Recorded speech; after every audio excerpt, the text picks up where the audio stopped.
પરમ પૂજ્ય હરિપ્રસાદ સ્વામીજીનું પ્રાણ પ્યારું સૂત્ર. કોઈ આત્મીય બને કે ન બને, હે પ્રભુ મારે આત્મીય બનવું જ છે તો બળ આપશોજી. આ સૂત્ર આપણે અનેક વખત સાંભળ્યું છે, પરંતુ શું આપણે ક્યારે વિચાર્યું છે કે આ વાક્યમાં આવેલો કોઈ શબ્દ ખરેખર કોણ છે? શું કોઈ એટલે સામેનો ભક્ત, આપણા પરિવારનો કોઈ સભ્ય, આપણો મિત્ર, કે પછી એવો મનુષ્ય જે આપણી સાથે આપણી રીતથી વર્તતો નથી? જો આપણે કોઈનો અર્થ માત્ર સામેનો માણસ કરીએ તો અજાણતા સૂક્ષ્મ રીતે આપણે તેની પ્રકૃતિ જોવાનું શરૂ કરીએ છીએ. તેણે આપણને કેટલું માન આપ્યું, કેટલું સમજ્યું, શું કહ્યું, શું ન કહ્યું, આ બધાની અંદર નોંધ થવા લાગે છે. પછી મન અભાવ લે છે, બુદ્ધિ અવગુણનો નિર્ણય કરે છે, ચિત્ત જૂની ઘટનાઓને સંઘરી રાખે છે અને અહંકાર કહે છે, તે આત્મીય નથી બનતો તો હું શા માટે બનું? પરંતુ શું પરમ પૂજ્ય હરિપ્રસાદ સ્વામીજી આપણને કોઈ ભક્તના અવગુણની આવી સૂક્ષ્મ નોંધ રાખવાનું શીખવી શકે? શું તેઓ એવું સૂત્ર આપે કે જેમાં આપણે સામેનો માણસ કેટલો આત્મીય છે તેનું માપ કાઢતા રહીએ? નહીં, આ સૂત્રનો અર્થ એટલો સામાન્ય હોઈ શકે નહીં. આ સૂત્ર અક્ષરધામનું છે. આજે આપણે આ સૂત્રનો એક સૂક્ષ્મ આંતરિક અર્થ સમજવાનો છે. અહીં કોઈનો અર્થ માત્ર બહારનો મનુષ્ય નથી, આપણા જીવાત્મા સાથે અનંતકાળથી જોડાયેલા માયાના 24 તત્વો છે.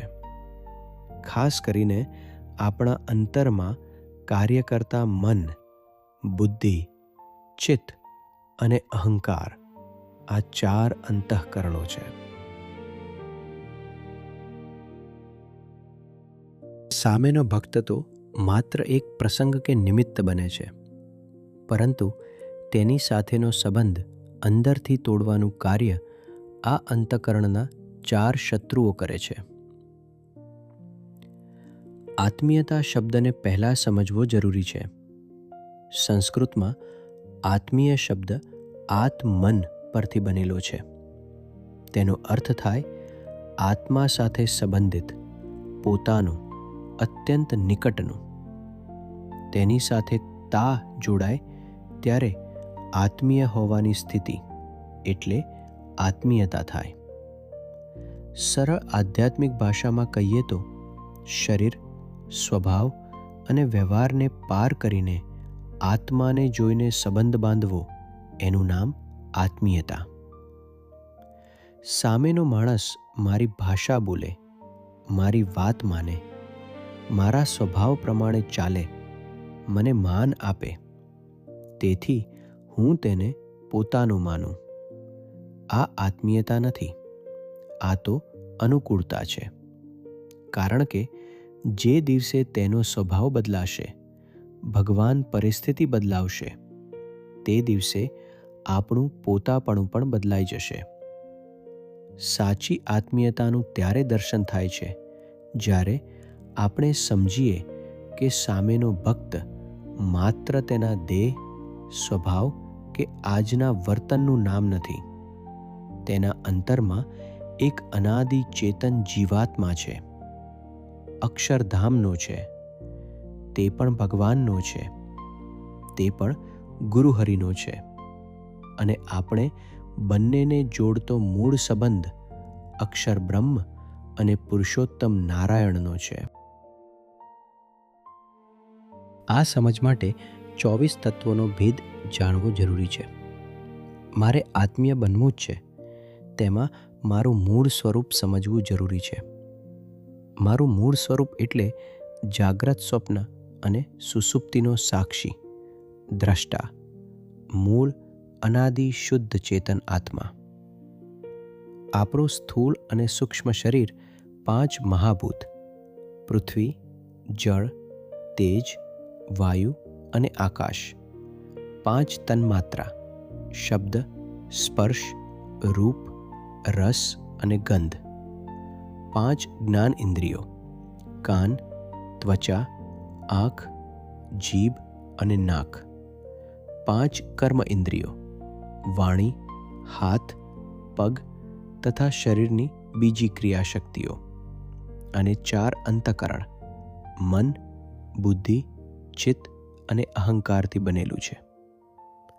આ 24 તત્વો માયાના છે. આત્મા આ 24 તત્વોમાંનો એક પણ નથી. આત્મા આંખ નથી, પણ આંખ જે જુએ છે તેને જાણે છે. સમસ્યા ત્યારે શરૂ થાય છે જ્યારે જીવ પોતાને આ 24 તત્વોથી અલગ ઓળખતો નથી. પછી આંખે જે જોયું તે જ સંપૂર્ણ સત્ય લાગે છે. કાને જે સાંભળ્યું તે જ અંતિમ નિર્ણય બની જાય છે અને મન બુદ્ધિએ બનાવેલી વાર્તાને આપણે વાસ્તવિકતા માની લઈએ છીએ. આજના વિજ્ઞાન અને મનોવિજ્ઞાનમાં પણ સમજાવવામાં આવે છે કે માનવ મગજ અધૂરી માહિતી મળતા ખાલી જગ્યા પોતાની ધારણાઓથી ભરી દે છે. કોઈ ઘટના પૂરી સમજાય તે પહેલાં જ મગજ તેનો અર્થ બનાવી લે છે. ખાસ કરીને નકારાત્મક ઘટના મનમાં વધુ ઝડપથી અને વધુ લાંબા સમય સુધી નોંધાઈ જાય છે. એક સરળ પ્રસંગ વિચારીએ. 2 ભક્તો વર્ષોથી સાથે સેવા કરતા હોય. એક દિવસ એક ભક્ત સામે આવે, પરંતુ જય સ્વામિનારાયણ કર્યા વિના પસાર થઈ જાય. બહારની ઘટના માત્ર એટલી જ છે કે તેણે જય સ્વામિનારાયણ ના કર્યા, પરંતુ મન તરત કહે, હવે તે બદલાઈ ગયો છે. બુદ્ધિ નિર્ણય કરે, તેને હવે આપણા સંબંધની પરવા નથી. ચિત્ત તેની પહેલાંની 2-3 નાની ભૂલો યાદ અપાવે અને અહંકાર કહે, હવે હું પણ તેની પાસે નહીં જાઉં. થોડા દિવસોમાં અંતર વધી જાય. સંબંધ સામેના ભક્તે નહોતો તોડ્યો. મારા મન, બુદ્ધિ, ચિત્ત અને અહંકારે આત્મીયતાના સંબંધનો અર્થ બદલી નાખ્યો.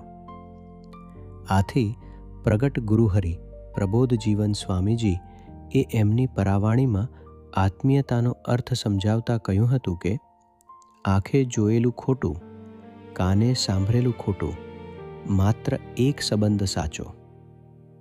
તેનો અર્થ એવો નથી કે આંખ અને કાન દરેક વખતે અસત્ય જ જણાવે છે. તેનો અર્થ એ છે કે માયિક ઇન્દ્રિયો સંપૂર્ણ સત્ય બતાવી શકતી નથી. તો કયો સંબંધ સાચો? અનાદિ શુદ્ધ અક્ષરધામના આત્માનો સંબંધ. તેથી ઇન્દ્રિયોથી મળેલી અધૂરી માહિતીના આધારે કોઈ ભક્તના આત્મા વિશે અંતિમ નિર્ણય લેવો એ ભૂલ છે. એક સંબંધ સાચો છે, તે પણ પ્રભુનો છે અને હું પણ પ્રભુનો છું. આ લોકમાં ભેગા જ મળીને એકબીજાની સેવા કરવાની છે. ગુરુહરિના યુગ કાર્યમાં નિમિત્ત બનવાનું છે. હવે હરિપ્રસાદ સ્વામીજીના સૂત્રમાં આવેલા કોઈને બધું સ્પષ્ટ રીતે સમજીએ. મારું મન આત્મીય બને કે ન બને? મનનું કાર્ય સંકલ્પ અને વિકલ્પ કરવાનું છે. તે એક ઘટના પરથી અનેક સંભાવનાઓ ઊભી કરે છે. તેણે આવું કેમ કહ્યું હશે? કદાચ તે મને પસંદ નથી કરતો. કદાચ કોઈએ તેને મારા વિરુદ્ધ કંઈ કહ્યું હશે. જે મન ભગવાનની મૂર્તિમાં લાગે તો ધ્યાન બને છે. તે જ મન ભક્તની પ્રકૃતિમાં લાગે તો શંકા અને અંતર ઊભું કરે છે. એટલે મનને સ્પષ્ટ કહી દેવાનું કે તારે આત્મીય બનવું હોય કે ના બનવું હોય, પણ મારે તો અક્ષરધામનો સંબંધ જોઈને આત્મીય બનવું જ છે. મારી બુદ્ધિ આત્મીય બને કે ન બને, બુદ્ધિનું કાર્ય નિર્ણય કરવાનું છે. શુદ્ધ બુદ્ધિથી આત્મા અને દેહનો ભેદ સમજાવે છે, પરંતુ અહંકારથી પ્રભાવિત બુદ્ધિ સત્ય શોધતી નથી. પોતાનો પક્ષ સાચો સાબિત કરે છે. સામેના ભક્તના 100 ગુણ ભૂલીને તેની એક ભૂલ પરથી આખું વ્યક્તિત્વ નક્કી કરી દે છે. તે તો એવો જ છે, એવો કાયમી નિર્ણય આપી દે છે. આ બુદ્ધિ ક્યારેય સામેવાળાને સ્વીકાર કરવા દેશે જ નહીં. પ્રભુ એ જ મારી બુદ્ધિને બંધ કરવા માટે જ સામેવાળા ભક્તમાં રહીને પ્રસંગ ઊભો કરી રહ્યા છે. એટલે બુદ્ધિને કહી દેવાનું કે તારે આત્મીય બનવું હોય કે ના બનવું હોય, પણ મારે તો અક્ષરધામનો સંબંધ જોઈને આ ભક્ત સાથે આત્મીય થઈને જ જીવવું છે. મારું ચિત્ત આત્મીય બને કે ન બને. ચિત્ત સ્મૃતિ અને ચિંતનને ધારણ કરે છે. ઘટના 5 મિનિટની હોય, પરંતુ ચિત્ત તેને 5 વર્ષ કે જ્યાં સુધી જીવીએ ત્યાં સુધી જીવંત રાખી શકે છે.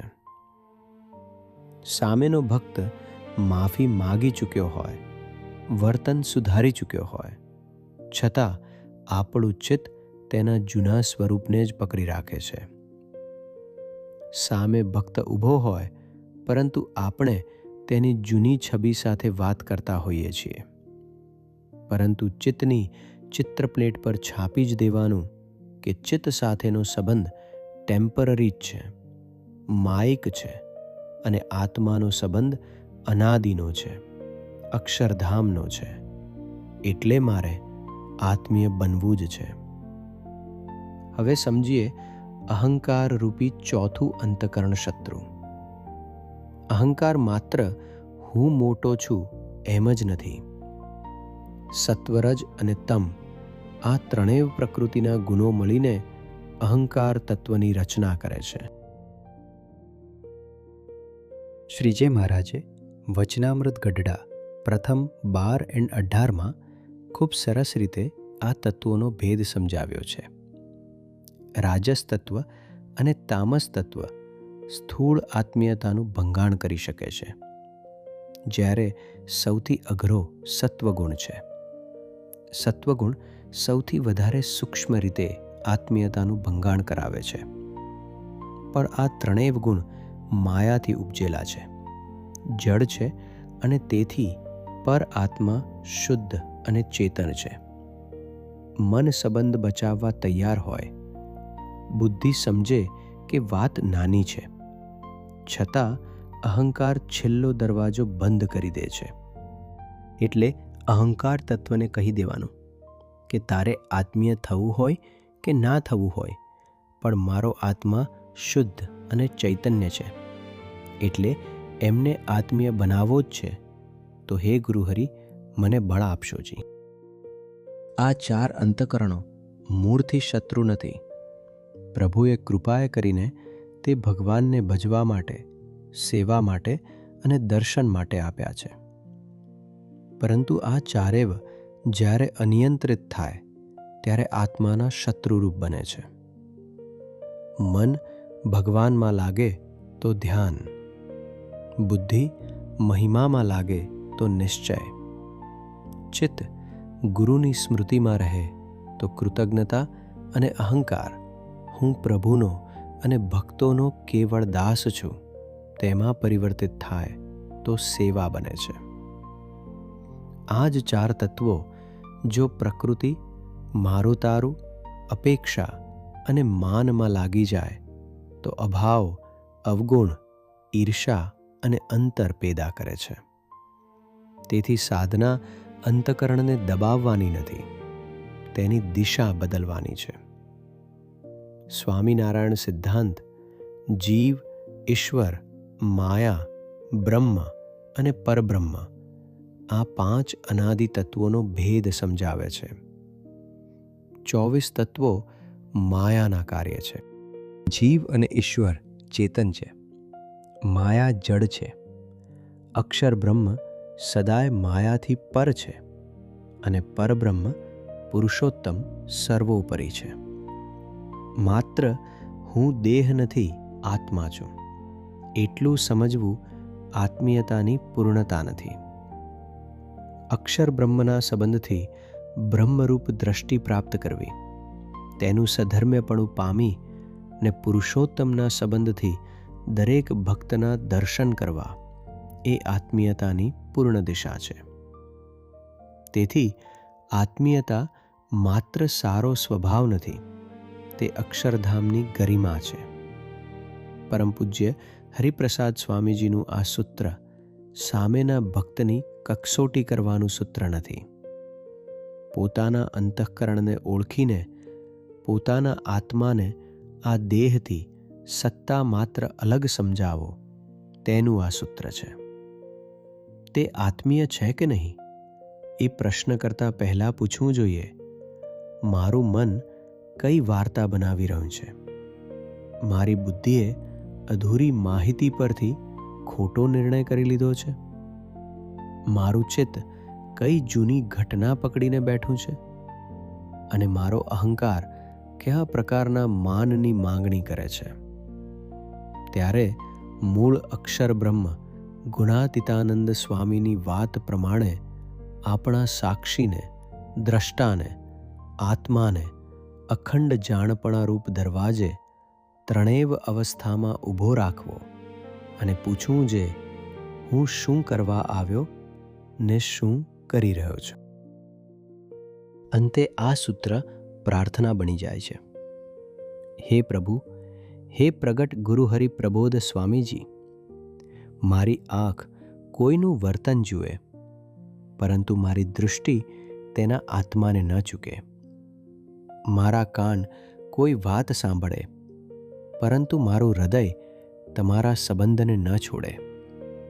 મારું મન શંકા કરે, બુદ્ધિ અવગુણનો નિર્ણય આપે, ચિત્ત જૂની ઘટના યાદ કરાવે અને અહંકાર ઝૂકતા રોકે.